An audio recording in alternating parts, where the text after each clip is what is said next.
नमस्कार दोस्तों, आज हम विलियन पार्ट का दूसरा भाग शुरू करने जा रहे हैं। तो आइए देखते हैं कि आज की इस वीडियो में हम लोग कौन कौन सी टॉपिक्स को पढ़ेंगे। सबसे पहले हम ठोसों और गैस की द्रवों में विलेयता के बारे में पढ़ेंगे और उसके बाद हम हेनरी का नियम पढ़ेंगे। तो आइए शुरू करते हैं आज की इस वीडियो को ठोसों और गैस की द्रवों में विलेयता से।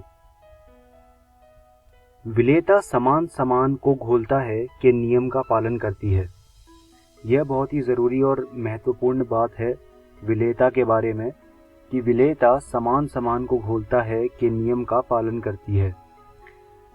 कभी भी जब विलेयता की प्रक्रिया होती है तो उसमें सबसे पहले विलीनीकरण होता है और उसके बाद क्रिस्टलीकरण की प्रक्रिया होती है।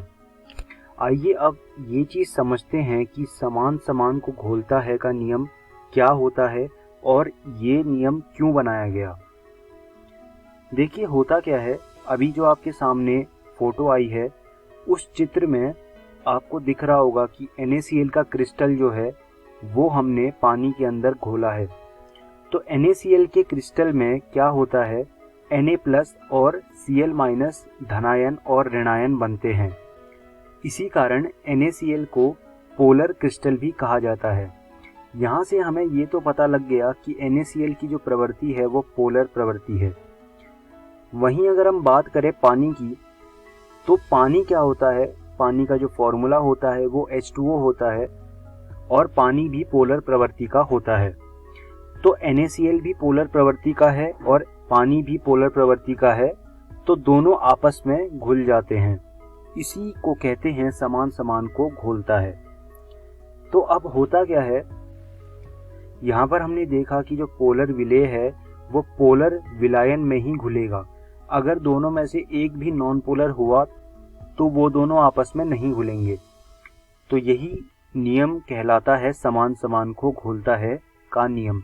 यह नियम बहुत ज़रूरी है, परीक्षा में आपसे प्रश्न पूछे जा सकते हैं इसके ऊपर, तो आप इस चीज़ को एक बार अपनी NCERT रसायन विज्ञान भाग 1 से पढ़ लीजिएगा। आइए अब आगे बढ़ते हैं। विलेयता को प्रभावित करने वाले कारक, इसमें हम ये जानेंगे कि विलेयता को कौन कौन से कारक प्रभावित करते हैं। तो सबसे पहला कारक है पदार्थ की प्रकृति। जैसे मैंने आपको अभी बताया कि जो पदार्थ की प्रकृति है वो किस तरह से प्रभावित करती है विलेयता को। अगर समान समान हुआ तो पदार्थ घुलेगा, अगर समान समान नहीं हुआ तो पदार्थ नहीं घुलेगा। दूसरा जो कारक है वो है तापमान। तापमान भी एक ऐसा कारक है जो विलेयता को प्रभावित करता है, ये हम आगे देखेंगे। तीसरा जो कारक है वो है दाब। दाब उन मामलों में विलेयता को प्रभावित करने वाला एक कारक है जहां पर विलेय गैस हो, तो दाब वहां पर विलेयता को प्रभावित करता है। जिन मामलों में द्रव हमारा विलेय होता है उन मामलों में दाब विलेयता को प्रभावित नहीं करता। तो दाब सिर्फ गैसों के लिए विलेयता को प्रभावित करने वाला एक कारक होता है। आइए अब आगे बढ़ते हैं और देखते हैं कि तापमान किस तरह से विलेयता को प्रभावित करता है। तापमान का जो प्रभाव है विलेयता पर वह इस बात पर निर्भर करता है कि जो हमारी प्रक्रिया है वो किस तरह की है।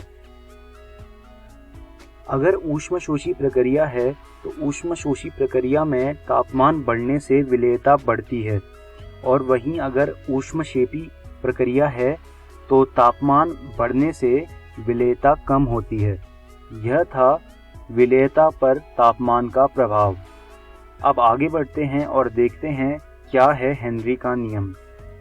हेनरी का नियम कहता है कि किसी भी गैस का वाष्प अवस्था में आंशिक दाब उस विलयन में गैस मोल अंश के समानुपाती होता है। अगर हम हेनरी के नियम का एक्सप्रेशन देखें तो उसे ऐसा लिखा जाता है P = KH × X। यहाँ पर P जो है वह गैस का आंशिक दाब है और X जो है वो गैस का मोल अंश है और KH यहाँ पर हेनरी स्थिरांक है। यह है हेनरी का नियम।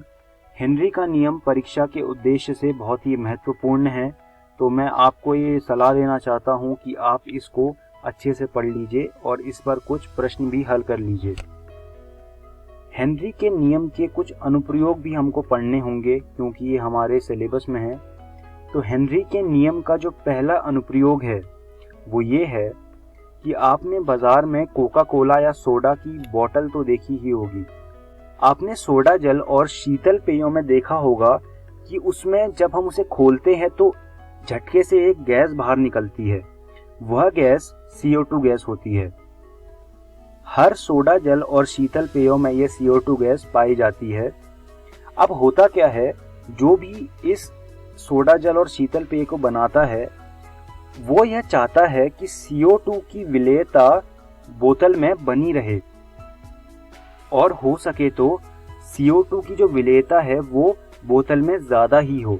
तो विलेयता को बढ़ाने के लिए जो भी इस सोडा जल या शीतल पेय को बनाता है वो क्या करता है, वो बोतल को अधिक दाब पर बंद कर देता है। अधिक दाब पर बंद करने के कारण क्या होता है कि जो CO2 गैस होती है उसकी विलेयता सोडा जल या शीतल पेय में बहुत ही बढ़ जाती है। तो यह एक बहुत बड़ा फायदा होता है और ये हेनरी के नियम का एक अनुप्रयोग है। यह बहुत ज़रूरी है, आप इसको अपनी कॉपीज़ में लिख लीजिए। अब अगला जो हेनरी के नियम का अनुप्रयोग है वह यह है कि गहरे समुद्र में जो गोताखोर जाते हैं, आपने देखा होगा कि वो ऑक्सीजन सिलेंडर लगा के जाते हैं। आपने फिल्मों में या फिर टीवी में कभी देखा होगा कि जो गहरा समुद्र होता है उसमें जो गोताखोर जाते हैं वह ऑक्सीजन सिलेंडर लगा के जाते हैं। अब होता क्या है, गहरे तल में, गहरे समुद्र तल में गैसों का अधिक दाब होता है। अधिक दाब होने के कारण रक्त में गैसों की अधिक घुलनशीलता होती है। तो अधिक घुलनशीलता का सामना गोताखोरों को समुद्र के अंदर करना पड़ता है। अब होता क्या है, जब गोताखोर समुद्र के सतह पर आने लगता है तो सतह पर आते आते ये सारी गैसें धीरे धीरे निकलने लगती हैं। तो जब ये गैसें नसों से बाहर निकल रही होती हैं तो होता क्या है कि ये अपने बुलबुले छोड़ती है नसों में। बुलबुले ब्लॉकर का काम करते हैं और ये खून को रोक देते हैं।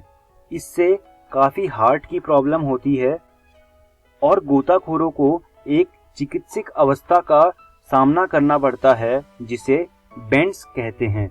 अक्सर गोताखोरों को इस बेंड्स नाम की चिकित्सक अवस्था का सामना करना पड़ता है।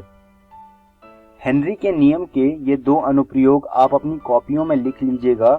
यह बहुत ज़रूरी हैं परीक्षा के उद्देश्य से और इन नियमों और इन अनुप्रयोगों को अपनी किताबों से भी पढ़ लीजिएगा। आइए अब हम इस वीडियो की अंत में आ गए हैं, तो देखते हैं कि आज की इस वीडियो में हमने क्या क्या पढ़ा। सबसे पहले हमने ठोसों और गैस की द्रवों में विलेयता पढ़ी और उसके बाद हमने हेनरी का नियम पढ़ा और साथ ही हमने हेनरी के नियम के कुछ अनुप्रयोग भी पढ़े। तो आज की वीडियो में हमने ये सब पढ़ा। मैं उम्मीद करता हूँ कि आपको मेरी पढ़ाई हुई चीज़ें समझ आई होंगी। मैं ये आपको एक सलाह देना चाहता हूँ कि आप ये सब चीज़ें NCERT रसायन विज्ञान भाग 1 से पढ़ लीजिएगा।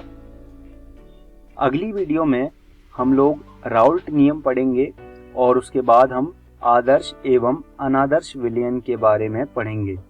धन्यवाद दोस्तों।